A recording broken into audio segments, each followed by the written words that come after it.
All right, diving in today, folks, we're tackling something, well, let's be honest, something huge. Something that's been a real head scratcher for, like, forever. Oh, absolutely. A concept that's kind of, haunted thinkers for centuries. And that you, our philosophically inclined listener, wisely pointed us towards. Yeah, big time. Corruption. Exactly. A word we hear all the time, Yeah. right? But what's it really all about? Yeah, what are the nuts and bolts of it? And how have, the brainiacs of history wrestled with this slippery concept?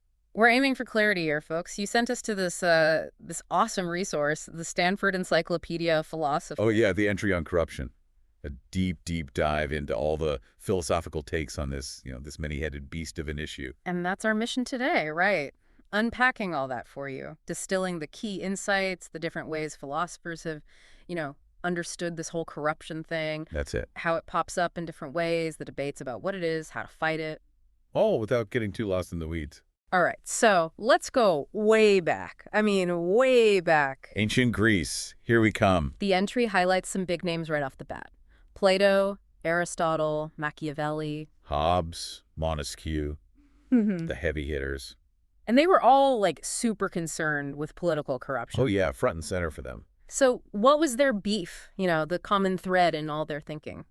Well, across all their different takes, they were all worried about rulers, putting their own needs first. Instead of, like, the good of everybody. Exactly. Whether it was their own personal gain, their family, their little clique, Right, or ignoring the law. or, well, at least going against established legal and moral principles, Yeah. the stuff that's supposed to be the bedrock of a just system. They saw it as, like, turning the whole idea of good governance on its head. A fundamental betrayal, yeah. Now, each of these thinkers, they brought their own flavor to this whole issue. For sure, each with their own unique angle. Machiavelli, for example. He seemed pretty, well, let's just say he wasn't afraid to get real. Oh yeah, Machiavelli, especially in The Prince. He laid out this, this super pragmatic argument that to be a good ruler, sometimes you got to do things that seem, well, kind of immoral. Ruthless, even. Yeah, exactly. It makes you think, about the tension between personal ethics and what it takes to actually wield power. A far cry from all that idealistic leadership stuff. Right. No rose-colored glasses there. Now, Plato, he seemed more concerned with whether regular folks could even be, good enough to be ruled. Yeah, his skepticism about the average Joe, right? In the Republic, he was super doubtful that most people had the moral chops, the brain power, The virtues, he called to them. make a just system work. So he was all about philosopher kings, the only ones he thought could really figure out and do what was best for everyone. So they weren't just worried about corrupt leaders. No, it wasn't just about the guys at the top. They were also worried about, as the entry puts it, corruption of the citizenry. The weakening of, like, civic virtue, Yeah. the moral fiber of the people. Now, that idea kind of faded for a while in philosophical circles, but it's making a comeback. It's definitely back with a vengeance. What brought it back? You can thank or maybe blame social media for that. The double-edged sword. Right. I mean, the speed and reach of all this, Disinformation, propaganda, all those wacky theories. and hate speech just spewing out online. It's like wildfire. Right. Yeah, scholars like Woolley and Howard have documented it all, chapter and verse. And it's made this whole question of a corrupted citizenry super relevant again. It feels like, I don't know, a threat to having any kind of real public debate.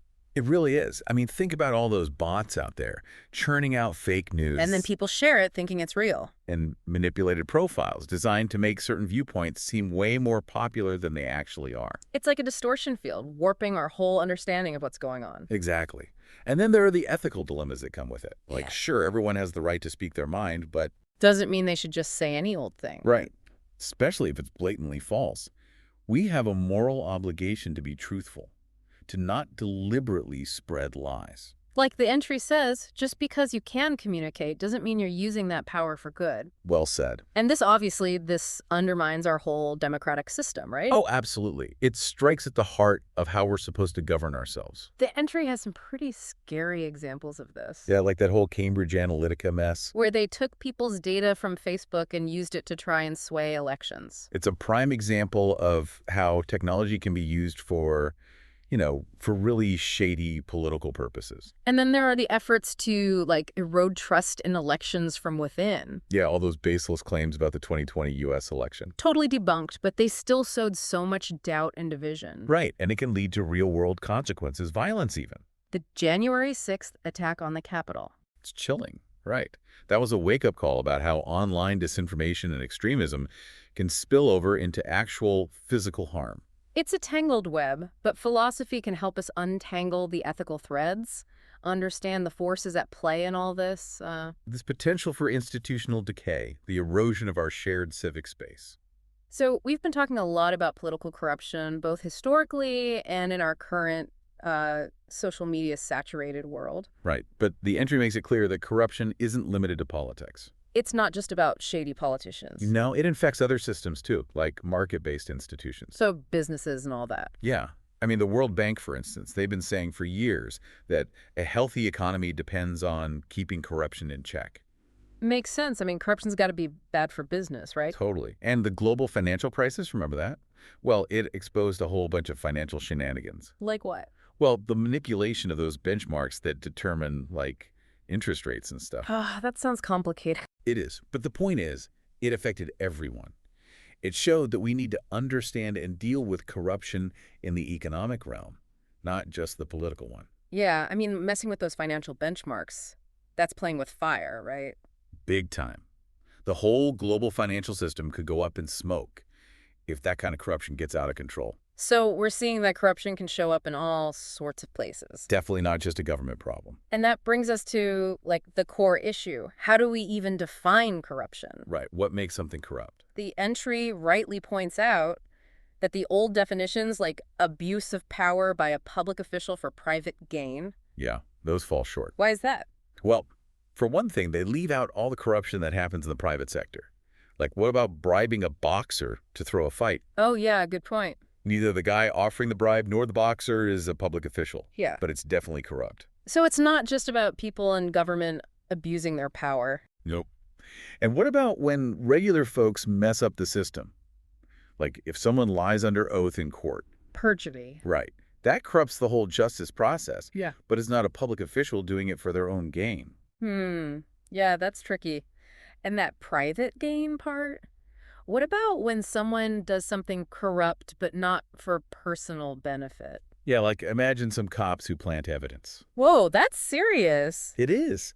But what if they do it because they're convinced this guy is dangerous and needs to be locked up no matter what? So they're not getting anything out of it personally. Not in the usual sense, no.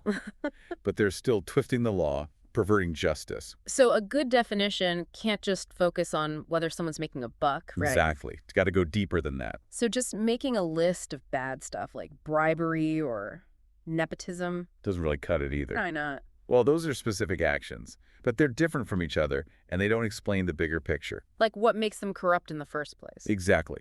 We need a more fundamental understanding. And the entry makes a crucial point. Corruption isn't always illegal. It's true. And it's not always about money either. Real. Yeah.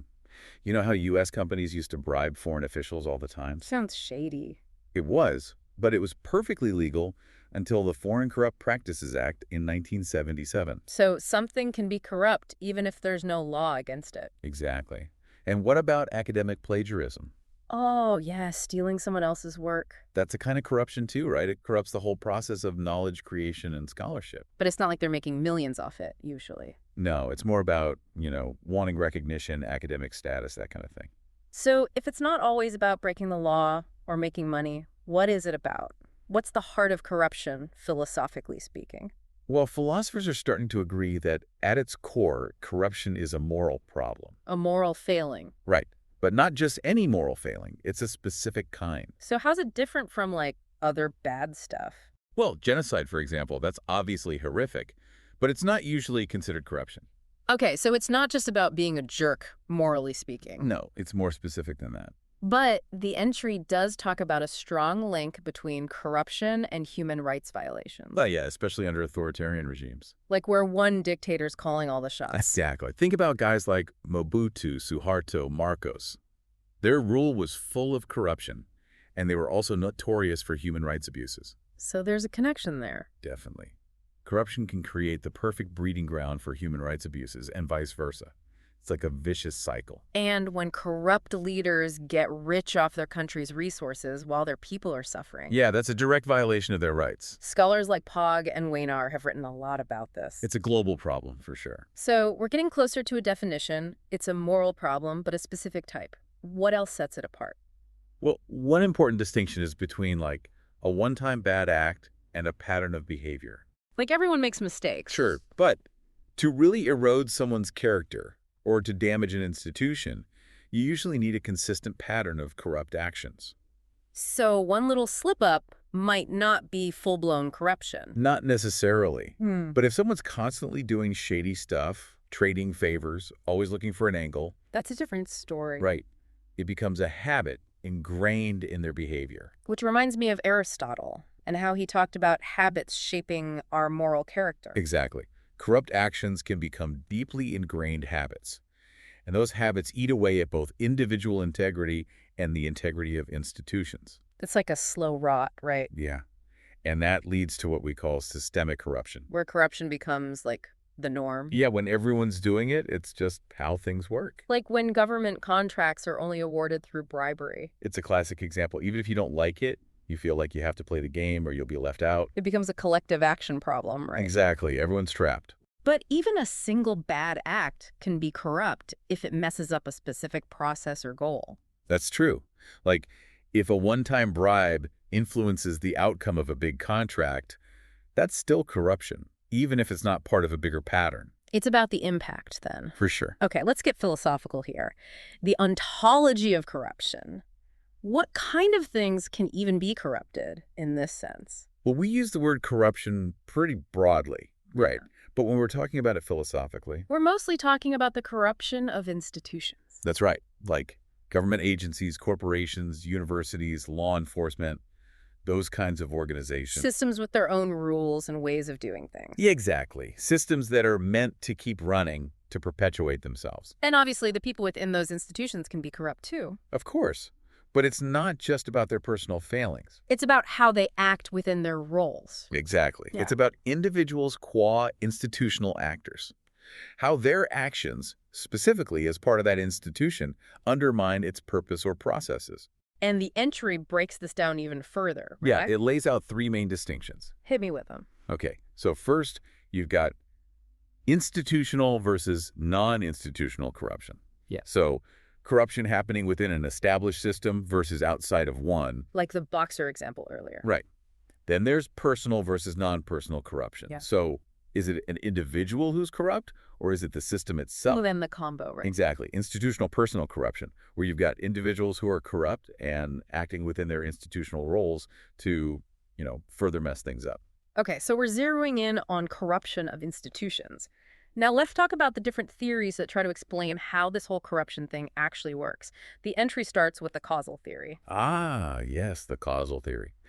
This one, championed by Miller, looks at institutions through a particular lens. It's called a normative teleological conception. Sounds fancy. Break it down for us. Basically, it means this theory starts with the idea that institutions exist for a reason, to achieve some good for humanity. They have a purpose, a goal. Right. So a corrupt action, according to this theory, is defined by its effect. So what it does, the consequences. Exactly.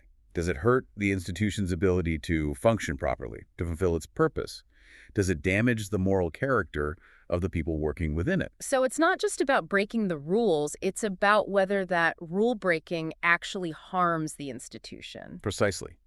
Like if you bend a rule and it actually helps the institution achieve its goals, maybe it's not so bad. Interesting. The theory also says that only humans, with their, capacity for reason and moral choice, Can really be blamed for corruption. right, and either the people doing the corrupting or the people being corrupted. Have to be acting within their roles in the institution. That's a key part of it. Now, the entry mentions a sticky point with this theory. It suggests that technically bad organizations can't be corrupted. Ah, yes, the can you corrupt something that's already bad question. Like a criminal gang, for example. It's exactly. According to this theory, corruption is about deviating from a good, legitimate purpose. So if the organization is already bad, It can't really be corrupted in the same way. but Lessig, He pushes back on this. He does.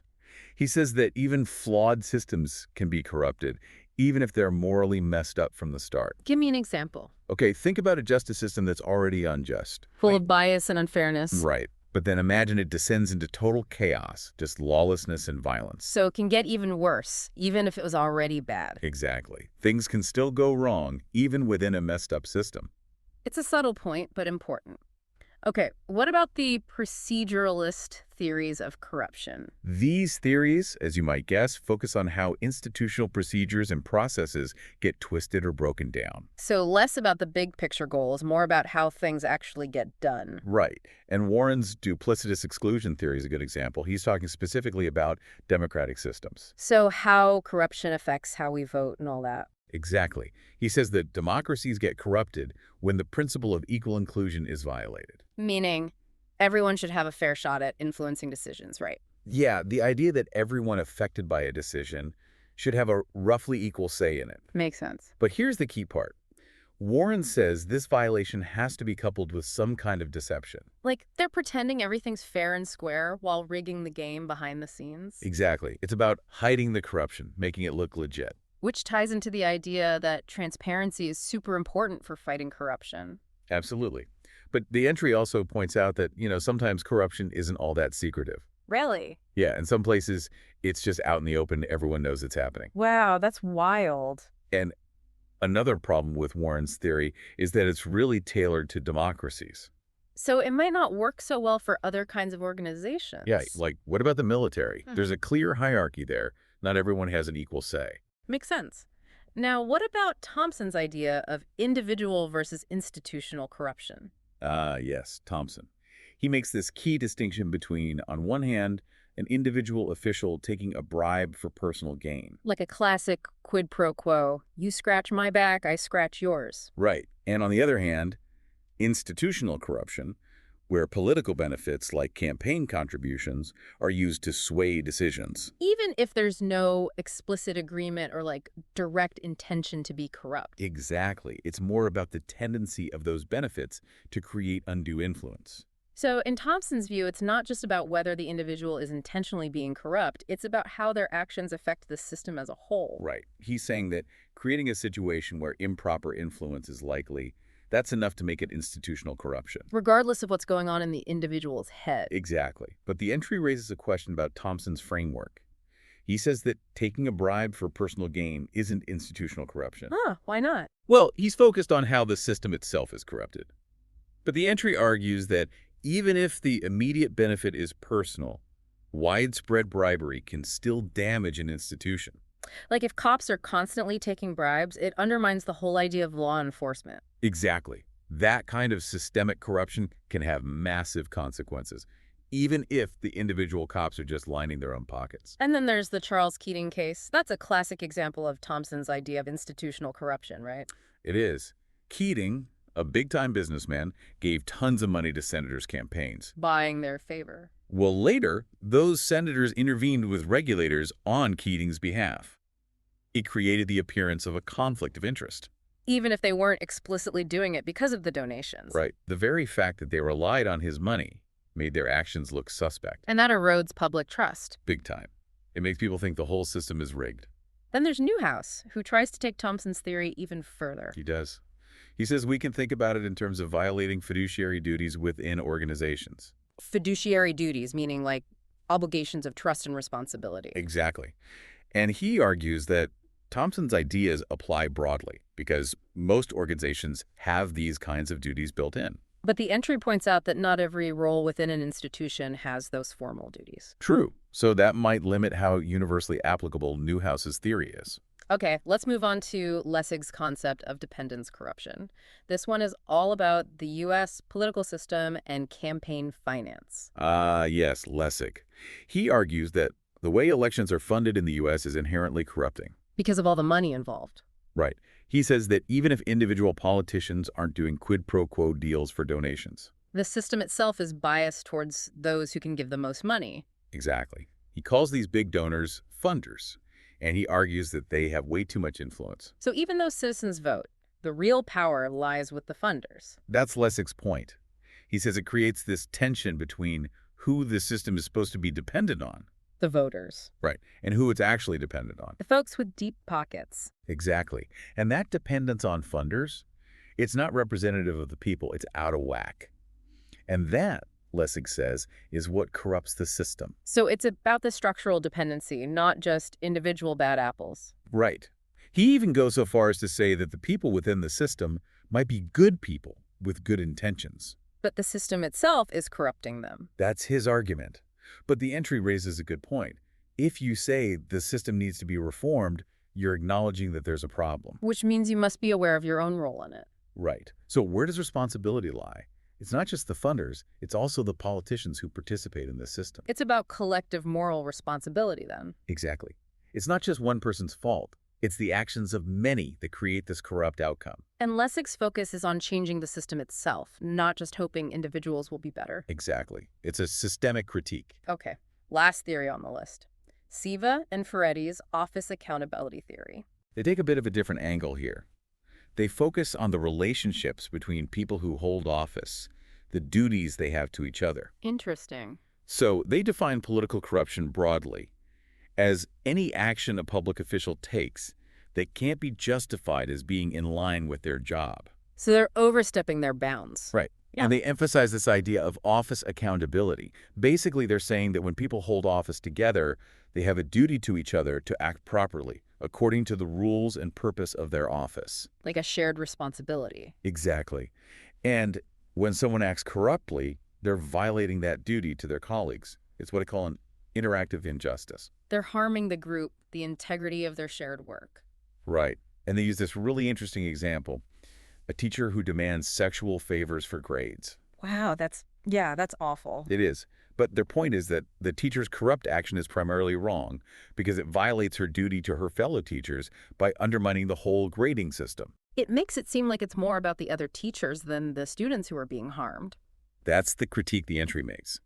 It questions whether this theory prioritizes the relationships between office holders over their responsibilities to the people they're supposed to serve. It's a good point. I mean, in that example, the students are the ones being directly exploited. Exactly. So it raises some big questions about who we owe our primary loyalty to when we hold positions of power. Who are we really accountable to? Right. It's a complex ethical issue. Okay, one more thing from the entry. The concept of noble cause corruption. This is kind of a mind bender, right? Doing something corrupt because you think it'll lead to a good outcome. Yeah, it's a tricky one, but it's a real phenomenon, especially in areas like law enforcement. So you break the rules, but you think you're doing it for the right reasons. Exactly. Like you're so focused on achieving justice or protecting the innocent that you're willing to bend the rules, even break them. But the entry makes it clear.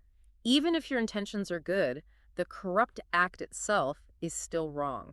At least in principle, yes. It's what philosophers call pro tanto wrong. But they also acknowledge that there might be extreme cases where it's permissible. Like life or death situations. Exactly. But even then, it's not like the corruption just magically disappears. It's a tough call for sure. And there's always the danger of people fooling themselves, right? Oh yeah. Self-deception is a big risk here. Convincing yourself that what you're doing is necessary even when it's not. And the entry distinguishes this from situations where someone just makes a mistake. Right. Like a cop who accidentally presents evidence that's not admissible in court. So they screwed up, but they weren't deliberately trying to be corrupt. Exactly.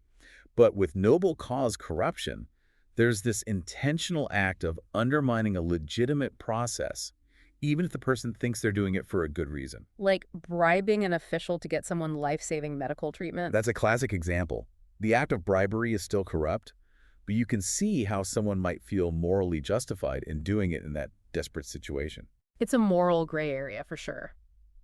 Okay, last thing. The entry talks about integrity systems. What are those? These are all the different ways that institutions try to prevent and fight corruption. So, like anti-corruption measures. Exactly. Philosophers have a lot to offer here. They can help design these systems, think through the ethical issues involved. And they can analyze the root causes of corruption so we can figure out how to actually stop it. Right. They're looking at the big picture. And these systems have to work on two levels, right? You got it. There's the reactive side, dealing with corruption after it's happened. So laws, investigations, punishment. Right. And then there's the preventative side, trying to stop it before it even starts. Like Ethics training, making it harder to be corrupt, systems for reporting corruption. Exactly. And the entry stresses that these two sides have to work together. They have to be coherent. Like a 1-2 punch. Right. But it also emphasizes something that's often overlooked, the importance of social norms. So it's not just about rules and regulations. No, it's also about creating a culture where corruption is just not acceptable. Where people see it as wrong and speak out against it. Exactly. It's about shaping attitudes and behaviors. Well, this has been a wild ride. From ancient philosophers to social media to the nitty-gritty of how institutions fight corruption. We've covered a lot of ground today. And the Stanford Encyclopedia entry, wow, it's seriously impressive. You gave us a real challenge with this one. But hopefully, our listener, you're walking away with a much deeper understanding of all the philosophical angles of corruption. It's a complex issue, but one that's worth grappling with. So to our listener, we're throwing the ball back to you. Given everything we've talked about today, what kinds of corruption do you think are the biggest threats right now? And what ethical principles should guide our efforts to fight them? It's something to ponder, for sure. And if you're hungry for more, the Stanford Encyclopedia entry has a huge bibliography with tons of further reading. Thanks for joining us on this deep dive into corruption.